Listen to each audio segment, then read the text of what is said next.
Nós vimos nas últimas 2 semanas que havia 2 fenômenos crescentes em torno de Jesus: fascínio e divergência. Um interesse que se manifestava ou em apoio ou em oposição. A gente vem vendo isso ao longo dessas últimas semanas.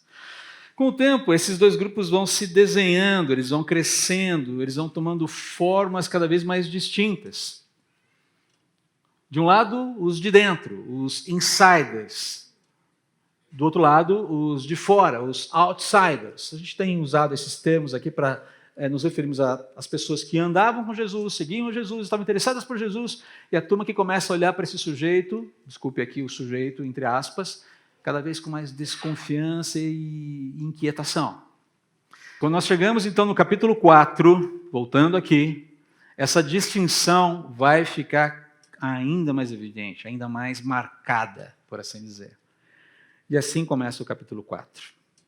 Um capítulo longo, não vou ler todo o capítulo, vou ler do versículo 1 ao 34. Mais uma vez, Jesus começou a ensinar à beira-mar. Em pouco tempo, isso lá em Cafarnaum, lembrem-se, ele está lá no norte, lá na Galileia. Em pouco tempo, uma grande multidão se juntou ao seu redor. Então ele entrou no barco e sentou-se enquanto o povo ficou na praia. Uma típica atitude de quem ensina naquele contexto. Senta-se e as pessoas ficam ouvindo. Ele os ensinou contando várias histórias na forma de parábolas como esta. Ouçam, um lavrador saiu para semear. Enquanto espalhava as sementes pelo campo, algumas caíram à beira do caminho, e as aves vieram e as comeram. Outras sementes caíram em solo rochoso, e não havendo muita terra, germinaram rapidamente, mas as plantas logo murcharam sob o calor do sol e secaram, pois não tinham raízes profundas. Outras sementes caíram entre espinhos que cresceram e sufocaram os brotos sem nada produzirem. Ainda outras caíram em solo fértil e germinaram, cresceram e produziram uma colheita 30, 60 e até 100 vezes maior que a quantidade semeada. Então ele disse: quem tem ouvidos para ouvir, ouça com atenção.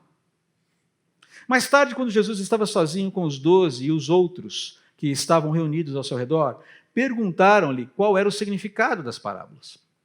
Ele respondeu: a vocês é permitido entender o segredo do reino de Deus, mas uso parábolas para falar aos de fora, de modo que, mesmo que vejam o que faço, não perceberão, e ainda que ouçam o que digo, não compreenderão. Do contrário, poderiam voltar-se para mim e ser perdoados.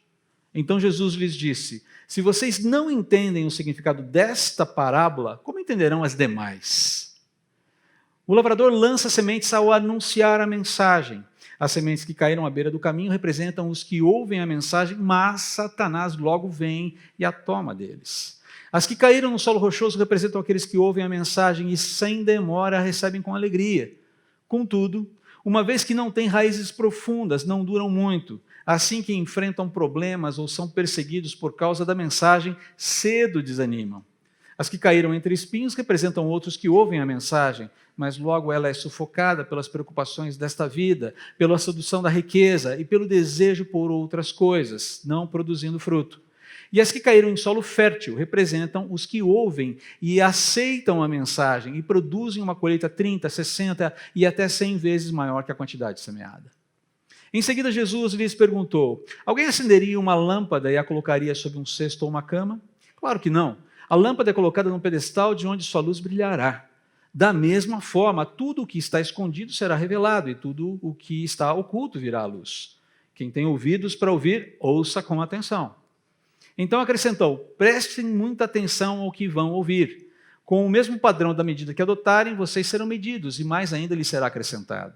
Pois ao que tem, mais lhe será dado, mas ao que não tem, até o que tem lhe será tirado.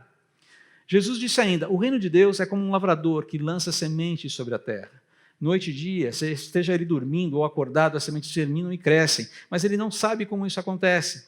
A terra produz as colheitas por si própria. Primeiro aparece uma folha, depois se formam as espigas de trigo e por fim o cereal amadurece.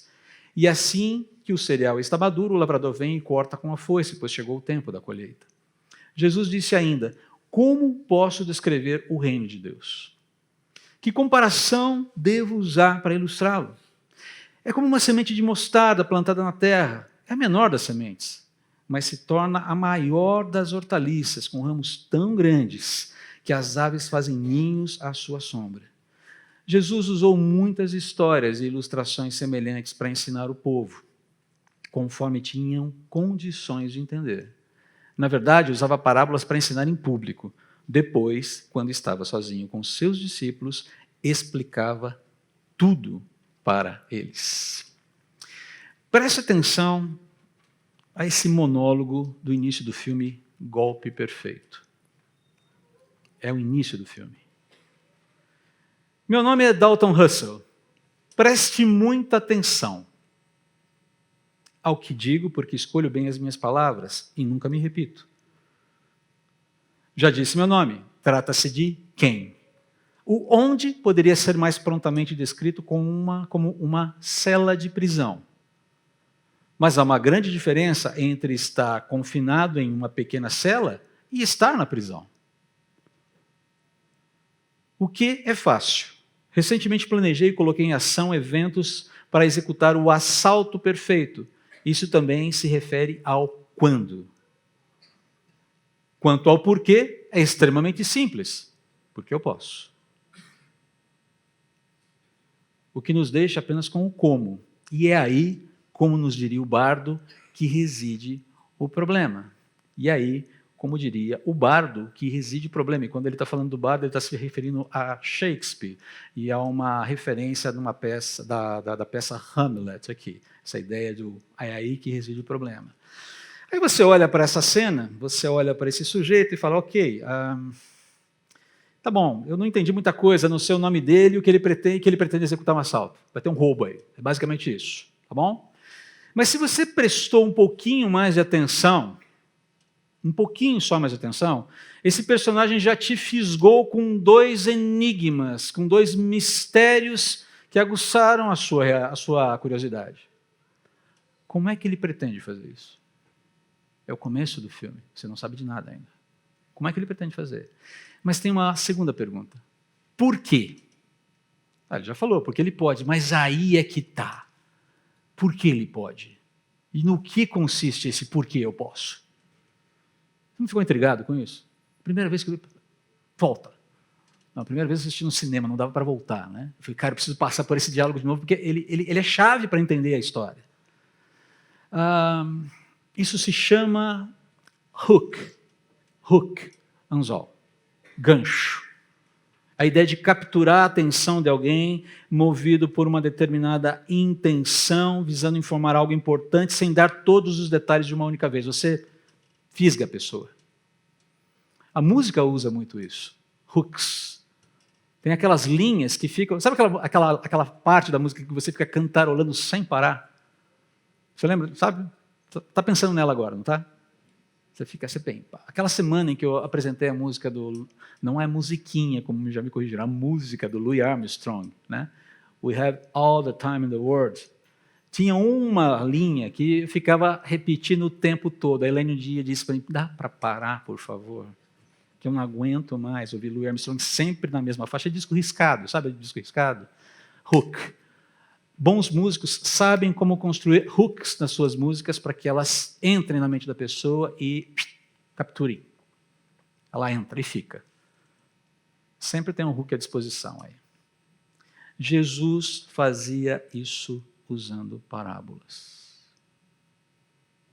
Ok? Esse era o hook dele. Não tinha DJ na época.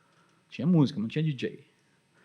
O que ele fazia? Histórias ilustrativas, histórias metafóricas, com pistas sobre quem ele era, o que ele veio fazer nesse mundo, qual é a realidade do reino de Deus e as implicações da sua chegada no mundo dos homens. Enfim, histórias que vão ficando cada vez mais claras, mais interessantes, mais consistentes para quem está dentro, para quem está seguindo, para os insiders, mas vão ficando cada vez mais confusas, esquisitas, estranhas para quem se opõe. Então, quando você tem esse capítulo 4 sendo formado, acredite, tudo que Jesus está falando está intensificando clareza de um lado e gerando obscuridade do outro. Isso está presente, inclusive, no texto. Por isso o alerta recorrente de Jesus. Prestem atenção. Prestem atenção. Fiquem ligados. Ouçam, abram os ouvidos. Quem tem ouvido para ouvir, ouça. Ou seja, fique ligado no que eu estou dizendo aqui. Basicamente é essa a ideia. Preste muita atenção, porque a verdade estava sendo dita através das parábolas. Não de forma clara, mas de uma forma velada ainda, de uma forma cheia de detalhes ocultos ali. Por quê? Porque Jesus, a gente já falou sobre isso, ele está fazendo questão de informar o mínimo possível até que seja tarde demais para ver qualquer reação. Como se pudesse haver alguma reação. Lembre-se, a gente falou sobre isso aqui. Se Satanás soubesse que Jesus fosse para a cruz, e o que a cruz significaria, o que significou e o que significa, Satanás talvez fosse o primeiro a impedir Jesus de ir para a cruz. Ups, não. Jesus está dando aqui poucas informações, até que todo o projeto esteja consumado. Essa é a ideia aqui. Então Jesus vai dando pistas sobre a realidade do reino de Deus, as implicações da sua chegada no mundo de homens, no mundo dos homens, e usando essas histórias que vão ficando cada vez mais claras de um lado e cada vez mais obscuras do outro. E note que o Senhor Jesus mesmo afirma isso quando ele fala sobre o propósito das parábolas. Capítulo 4, versículos 10 e 11. Olha aqui. Perceba que as explicações que ele dá aos que seguem, ele está falando com aqueles que o seguem. Quais são as intenções dele? Revelar gradativamente àqueles que o seguem a natureza graciosa, a dimensão colossal do projeto redentivo de Deus para a sua criatura e para a sua criação. Jesus está interessado em informar, em trazer subsídios para que as pessoas percebam que o que ele está fazendo nesse mundo é revolucionário. Há uma invasão em curso. E a turma ainda não entendeu muito bem a dimensão desse negócio, mas esse negócio parece ser muito legal. Mas, por outro lado, existe a turma que começa a ficar cada vez mais inquieta. E a palavra de Jesus, a mesma parábola que abastece o coração de um, vai denunciando a cegueira espiritual, a rejeição obstinada dos de fora em razão da dureza do seu coração. E Jesus usa um texto muito interessante ali, nesse momento em que ele está dando essa instrução, explicando o porquê ele utiliza parábolas, porquê ele fala de uma forma meio enigmática. E ele faz uma referência a Isaías, capítulo 6, versículos 8 a 10, quando Isaías é chamado para ministrar em nome de Deus, para ir para entregar uma mensagem. E o texto fala assim: então ouvi o Senhor perguntar, quem enviarei como mensageiro a este povo? Quem irá por nós? E aí o que Isaías responde mesmo? Eis-me aqui, envia-me a mim. Lembra-se disso? É nesse momento que ele fala isso. E aí o Senhor responde para ele: vá e diga a este povo, ouçam com atenção, mas não entendam. Observem bem, mas não aprendam. Endureça o coração desse povo, tape os ouvidos e feche os olhos deles. Espera aí, a mensagem não era outra? Assim não verão com os olhos, nem ouvirão com os ouvidos, não entenderão com o coração, nem se voltarão para mim, a fim de serem curados. Cara, não estou entendendo mais nada. Espera aí, que mensagem é essa? Sem dúvida, queridos, nós estamos aqui diante daquela santa tensão, e quando eu falo santa tensão, eu falo de equilíbrio entre dois dogmas cristãos que não podem ser separados e não podem ser desequilibrados: soberania de Deus e responsabilidade humana.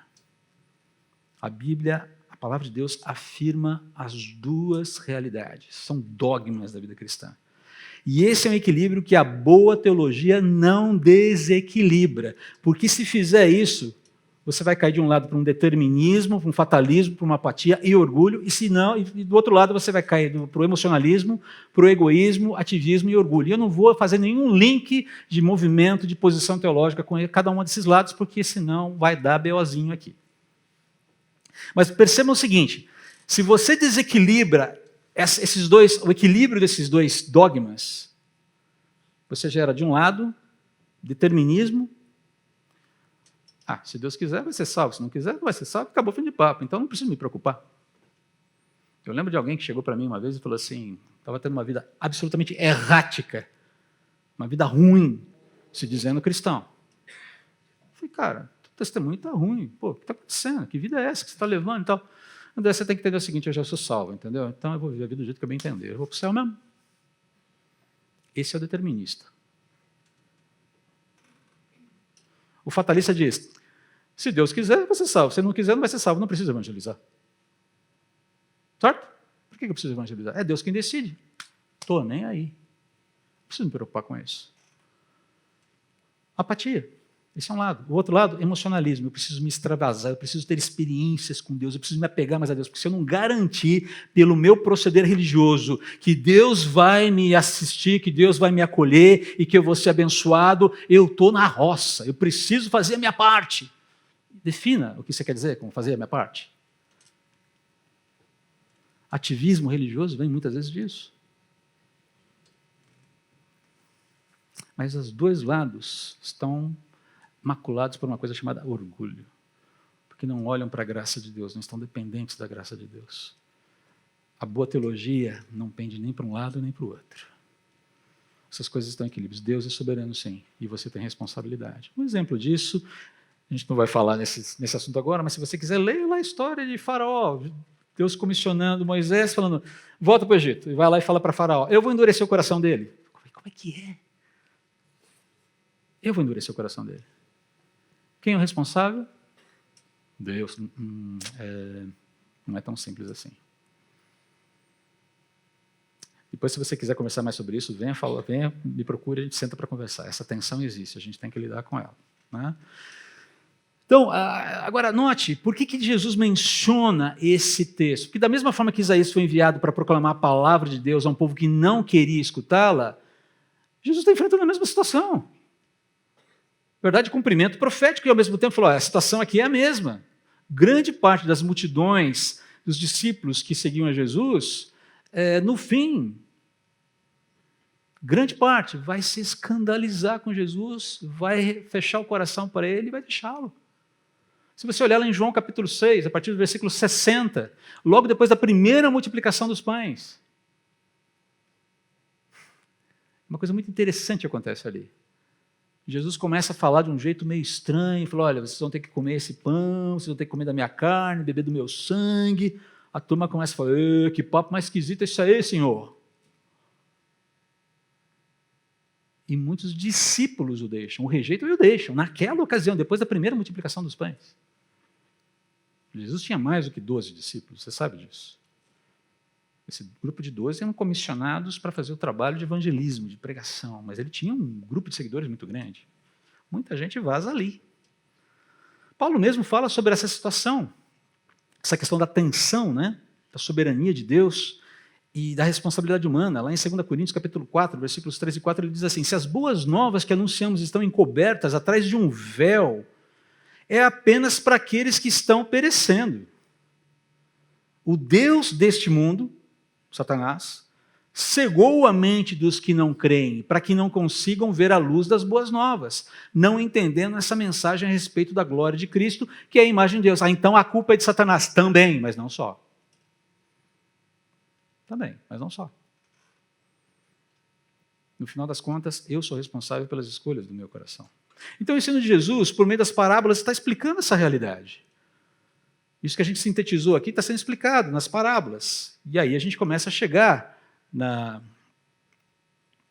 Eu vou aqui sintetizar essa série de parábolas. Cada uma delas mereceria estudos mais aprofundados, queridos. Mas dentro do nosso programa aqui em Marcos, nós precisamos caminhar de uma forma um pouquinho diferente. Ok? A primeira delas é a chamada parábola da semente, ou do semeador, na verdade. Mas que eu quero aqui, talvez, mudar para a parábola dos solos. Porque tem mais a ver com, não só com a semente, mas o tipo de solo que recebe a semente. E a primeira verdade que nós entendemos que Jesus está comunicando sobre o reino de Deus é que a boa semente não frutifica em qualquer tipo de solo. Perceba, a semente em si é boa. O que é a semente? Em outro momento, Jesus vai falar que a semente é a mensagem de Deus, a mensagem que está sendo pregada, a mensagem de reconciliação, o evangelho, as boas novas. Essa é a semente que está sendo lançada. Segundo lugar, algo que nós precisamos considerar também é que essa semente está sendo lançada, oferecida indistintamente a qualquer tipo de solo. Não é uma escolha. Esse solo aqui é bonzinho, eu vou só plantar aqui. Só vou semear aqui. Não. A semente é jogada para todo lado. Ela é espalhada para todo lado. O semeador está jogando a semente para todo tipo de solo. Então perceba, a semente é boa. E ela está sendo oferecida indistintamente a diferentes tipos de solo. É isso que a parábola diz. E o que Jesus pretende revelar com isso?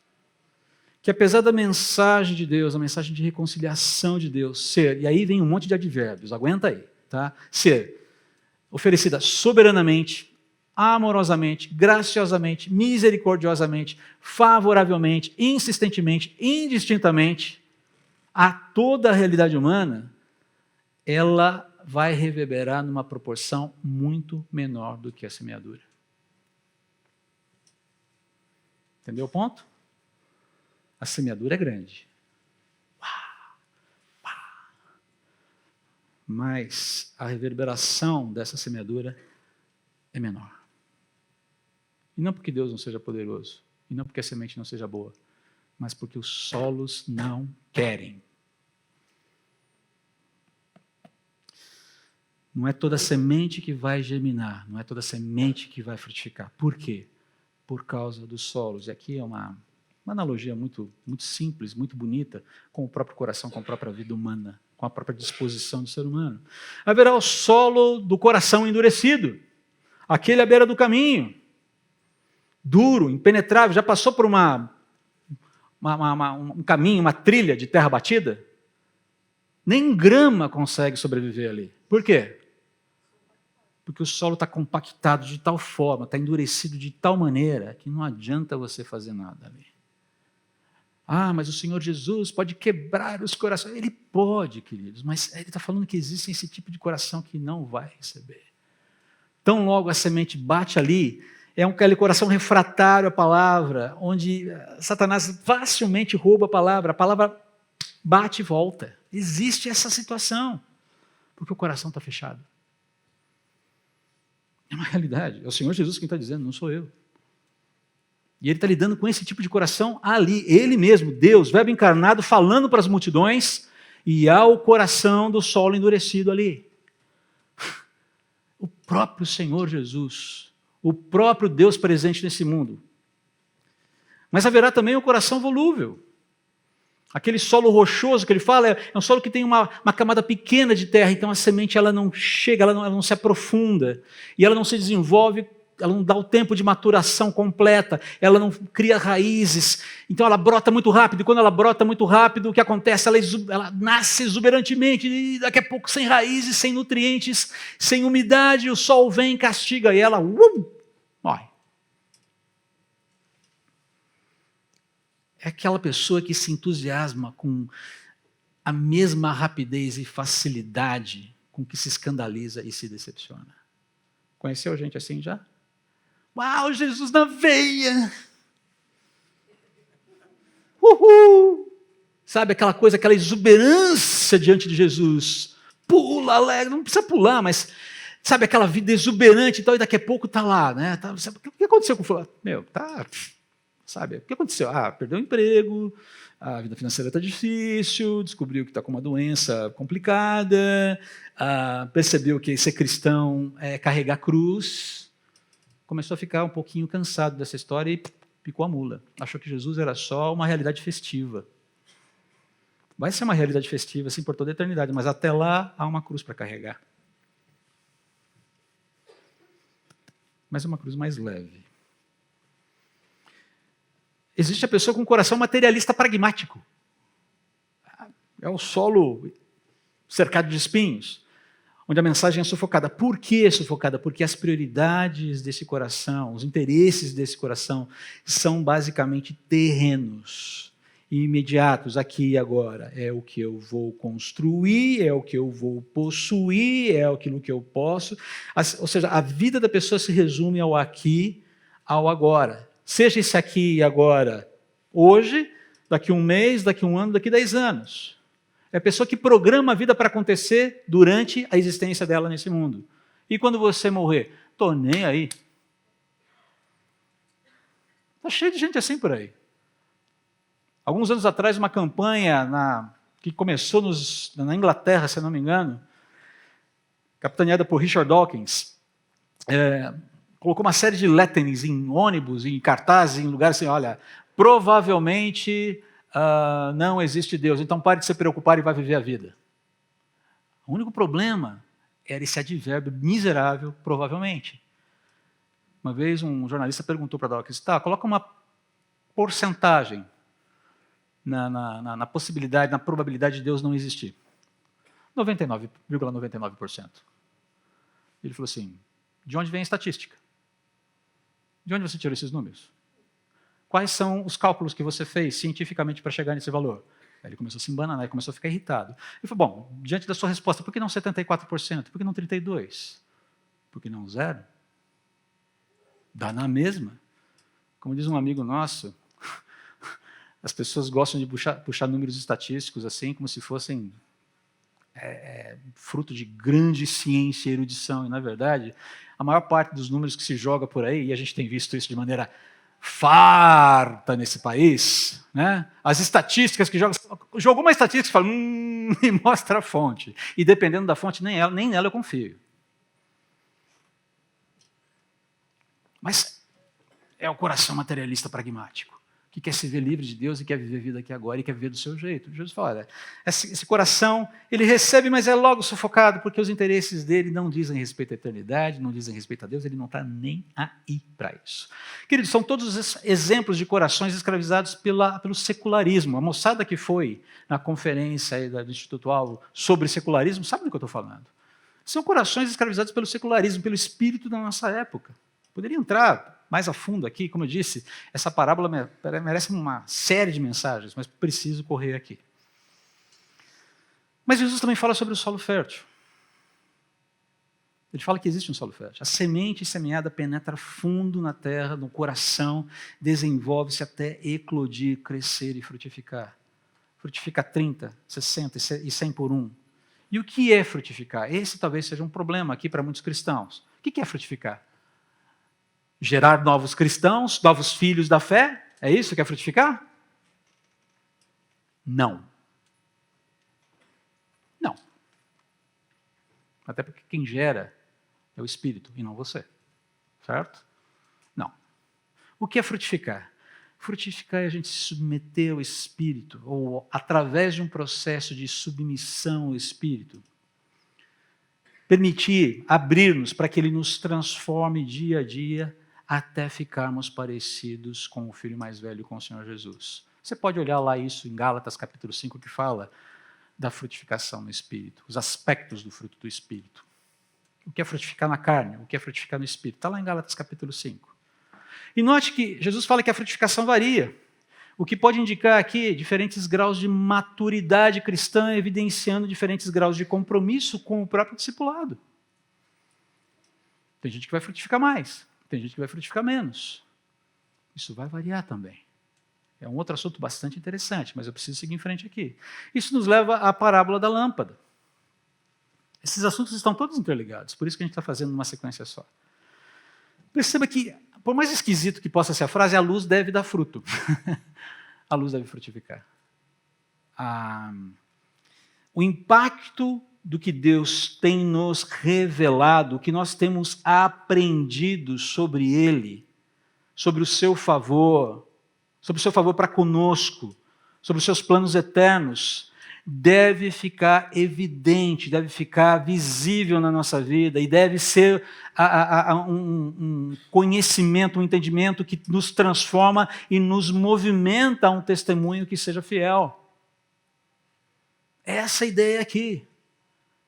Você não coloca uma lâmpada debaixo da cama, você não coloca uma lâmpada debaixo de um cesto. A lâmpada tem que ficar num lugar em que ela ilumine. Essa é a ideia aqui. Você está sendo abastecido com a verdade. Você agora é um recipiente da verdade. Você agora é um instrumento da verdade. E esse impacto e os benefícios que esse impacto traz na nossa vida será sempre proporcional à forma como buscamos conhecer o Senhor. É sobre isso que os versículos 24 e 25 falam. Vou correr aqui porque o nosso tempo está bastante estrangulado. Eu quero aqui só ecoar um texto de Oséias, capítulo 6, versículo 3, que fala sobre essa questão do buscar a Deus e o quanto isso é importante para nós. Oséias fala assim, como precisamos conhecer o Senhor, busquemos conhecê-lo. E aí vem o contraponto, ou vem a continuidade. Ele nos responderá. Olha a promessa aqui. Busquemos, precisamos conhecer o Senhor. Então, preciso conhecê-lo. Busquemos conhecê-lo. Ele nos responderá tão certo como chega ou amanhecer, ou vem as chuvas da primavera. No nosso caso, as chuvas de verão, talvez. Pense naquela tempestade caindo. É assim que Deus vai chegar. Mas tenho buscado. Tenho interesse nesse processo. Esse negócio está impregnando a minha vida, estou sendo movimentado, estou sendo chamado a isso. Essa ideia aqui da luz que dá fruto. Ela ilumina, ela está disposta a iluminar e ela está buscando a Deus porque ela entende que esse conhecimento é essencial, é vital para a sua vida. E ela vai se beneficiar com isso, mas lhe será acrescentado. Além disso, a parábola da semente que cresce fala sobre a frutificação. Paulo diz para a gente, ou informa, que a frutificação ocorre no tempo certo. Como eu disse alguns dias atrás, ou alguns domingos atrás, às vezes a gente quer ser a quarta pessoa da Trindade, certo? Você quer ser o próprio Espírito Santo se movendo na vida das pessoas. Você quer determinar as mudanças que ocorrem na vida das pessoas. E aí é que entra o meu momento de uma certa inquietação com apelos no final do culto para aceitar Jesus. Eu gosto e desgosto desse negócio. Porque eu tenho um medão de estar induzindo as pessoas a fazerem uma decisão que não é real. É uma coisa minha, tá? Crisezinha do André aqui. Estou abrindo o coração para vocês. Não estou dizendo que está errado, mas eu lido com esse... Legal, como é que eu faço? Enfim. Mas o fato é que nós não determinamos o momento de um coração ser alcançado e transformado. Nem determinamos se ele vai ser. E às vezes, querido, nós temos a impressão de que a semeadura que está sendo feita não produziu, não está produzindo nada. Eu fico pensando em vocês pais, em relação aos seus filhos. Senhor, será que essa semeadura vai funcionar? Senhor, será que a gente vai conseguir chegar a algum lugar com esse negócio? Parece que a gente não está chegando a lugar algum. Então perceba, a ideia muitas vezes de... O culto vai terminar mais tarde hoje, tá bom? Lamento. Pessoal do hambúrguer, jovens casais. Vitão, tá tudo certo lá? Vitão já garantiu o hambúrguer da moçada dos casais jovens lá no Hub, mas enfim. Deixa eu distensionar aqui, porque eu estou um pouco aflito com essa questão do horário. Queridos, basicamente, o que Jesus está ensinando nessa parábola é que os efeitos de uma semeadura, se tiverem que aparecer, ou eles sempre aparecem de um jeito ou de outro, eles vão aparecer no tempo de Deus, para a glória de Deus, pelo poder de Deus. É simples. E vamos ter que lembrar também que não é todo o que semeia que vai colher. Outro pode colher no lugar. A semeadura, muitas vezes, é feita por debaixo de choro, Lembra do Salmo 126? Se bem que o Salmo 126 fala de semear no choro e colher com alegria. Mas não é todo mundo que semeia e colhe. Muitas vezes, alguns semeiam e não vem a colheita. A semeadura, pais, no coração de um filho, é uma semeadura que você faz para a honra e glória de Deus e não para a sua satisfação pessoal, lembre-se disso. Você não faz para você. Você faz para a honra e glória de Deus e para o bem dessa pessoa e talvez você não veja essa semeadura acontecer, essa colheita acontecer. Eu sou um exemplo disso. A minha mãe semeou, mas não viu a colheita. Falei dessa história para vocês quantas vezes já? Não viu a colheita. Mas não ver a colheita não significa tristeza, porque quem é promovido para estar com o Senhor da seara, sabe da competência dele, olho no olho, e pode ficar descansado de que ele vai fazer aquilo que deve e precisa ser feito. Amém, queridos? Mas é semeadura, é ato de fé. Jesus fala, a semente vai crescer e o lavrador não vai se dar muito conta de... Quer dizer, o lavrador sabe como uma semente cresce, mas ele não controla o processo. Chega lá do lado da sementinha plantada, no canteiro. 2 dias sem vergonha, pode sair. Você já está aí 2 dias, está na hora de você sair. 3 dias, sai, mostra a folhinha. Mostra a folhinha, senão eu vou te colocar de castigo. Senão eu não vou te regar hoje. Senão eu vou te negar a raçãozinha de adubo. Mas se você sair, eu dou uma raçãozinha de adubo extra para você. Bonitinha, saia daí. Não funciona assim. Funciona? Você tem uma ideia. É basicamente essa questão aqui. Jesus mesmo falou lá em João, capítulo 4, versículo 37. Vocês conhecem o ditado, um semeia e outro colhe. E é verdade. Semeie. Se você for colher, amém por isso. Mas não semeie para você. E o último ponto aqui. Não se despreza inícios insignificantes. Basicamente é isso que significa a parábola do grão de mostarda. Quando Jesus fala da parábola, ele fala do grão de mostarda, ele fala, você pega um grãozinho, você já viu semente de mostarda? Você já chegou a ver? Você olha, você tem que olhar com um microscópio, de tão pequena que é. Muito pequena. E ele fala, pegue uma coisa insignificante, que aos seus olhos não vale absolutamente nada. E aquilo vai se transformar numa folhagem exuberante, ao ponto de atrair, inclusive, animaizinhos para os seus ramos. Olha que interessante. Ele está falando da dinâmica do reino de Deus. Que o reino de Deus começa pequeno. Eu queria ter muito lembrado, eu pedi ajuda para os universitários, mas ninguém conseguiu me abastecer com isso, de uma música que eu creio, de uma cantata infantil, chamada A Semente, que eu julgo, imagino, lembro, memória um pouco confusa aqui, de ser do Sérgio Pimenta, mas ninguém conseguiu confirmar para mim. E é uma musiquinha que eu não lembro inteira também, eu lembro flashes dessa música. Uma vez uma semente tão pequena, coitadinha, vivia presa e apertada dentro da sua casquinha. Começa assim a música. E aí ele vai cantando o processo da semente, e aí de repente a semente eclode. Que bom que você saiu, falou o sol bem fortão, vou fazer suas raízes crescerem firmes no chão. Que bom que você saiu, falou a chuva fininha, agora podemos brincar nesta terra tão fofinha. Olha o mico que a gente paga para você ficar ligado um pouco mais de tempo comigo aqui, né? E aí vem aquela frase bonitinha, aquela parte bonitinha, aquela semente cresceu, tanto que os passarinhos vieram para os seus galhos e ali fizeram os seus ninhos. Assim é o reino de Deus. Ele nasce nos pequenos. E o resto eu não vou lembrar e vou ficar terminando por aqui sem rima nenhuma, porque senão vai ficar chato.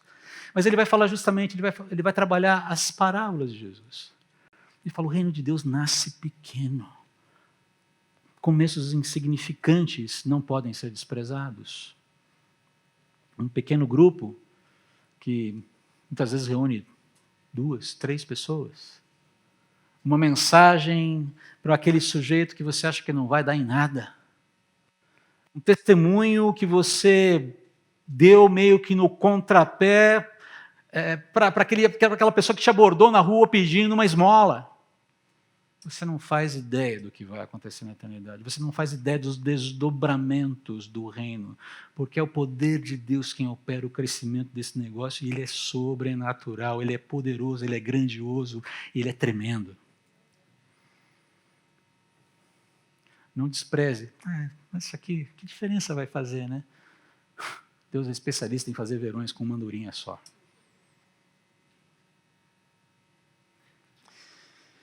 Muito bem, queridos. Para finalizar aqui, preste atenção.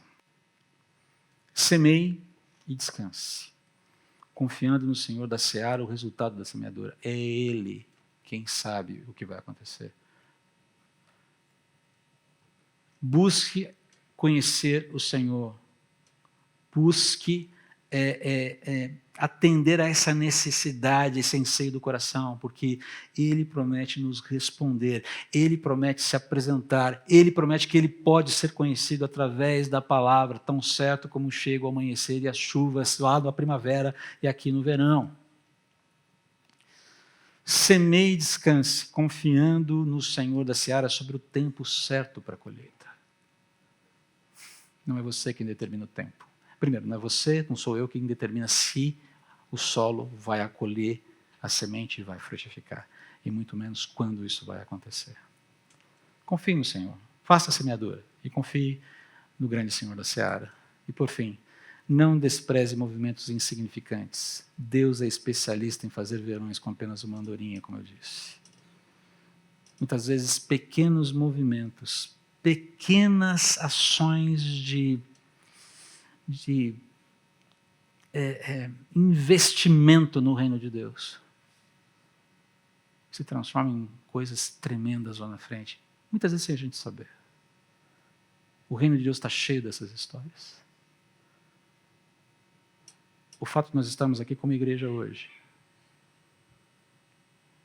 se nós remontarmos a algumas décadas atrás, deve a sua origem, por assim dizer, deve, entre aspas, com algumas aspas, a visão de um homem que entendeu que o evangelho precisava ser pregado em São Paulo para uma determinada faixa social que não estava recebendo o evangelho. O nome dele é Ari Veloso. Alguns o conheceram. Ari morreu em que ano?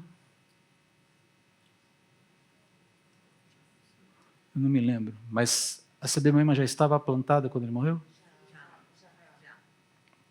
Ele viu, ele soube então, provavelmente, da CB Moema. Nunca esteve aqui. Esteve? Não era da minha dispensação esse negócio. Que bom, que legal. Mas perceba, mas ele não viu no que nós nos tornamos, ou do que nós estamos sendo tornados. Porque não é para a glória dele. E não foi semeador direto, mas foi semeador indireto. Você está aqui porque alguém pregou o evangelho para você, ou pregou o evangelho para a sua família. Quantos semeadores estiveram envolvidos nessa colheita que está aqui? Quantos? Podemos dar graças a Deus pela vida deles? Podemos louvar a Deus? Engrandecer a Deus pela vida deles? Podemos nos dispor a continuar a semeadura? Essa é a ideia. Esse é o ponto. Preste atenção. Vamos orar. Obrigado, Senhor, pelo tempo, pela palavra e pela tua graça, ministrando ao teu rebanho. Que o Senhor continue nos usando para semear, enquanto nós buscamos mais e mais te conhecer, nos abastecendo da beleza de quem o Senhor é. Que nós não nos inquietemos com o tempo da colheita e que não desprezemos jamais pequenos começos e pequenos movimentos, porque não sabemos no que eles se transformarão pelo poder do Senhor. Ajude-nos a sermos andorinhas que fazem verões, ainda que muitas vezes voemos sozinhos. Não precisamos voar sozinhos, mas se um dia tivermos que voar, que ainda assim o Senhor faça verões através das nossas vidas. Em nome de Jesus. Amém.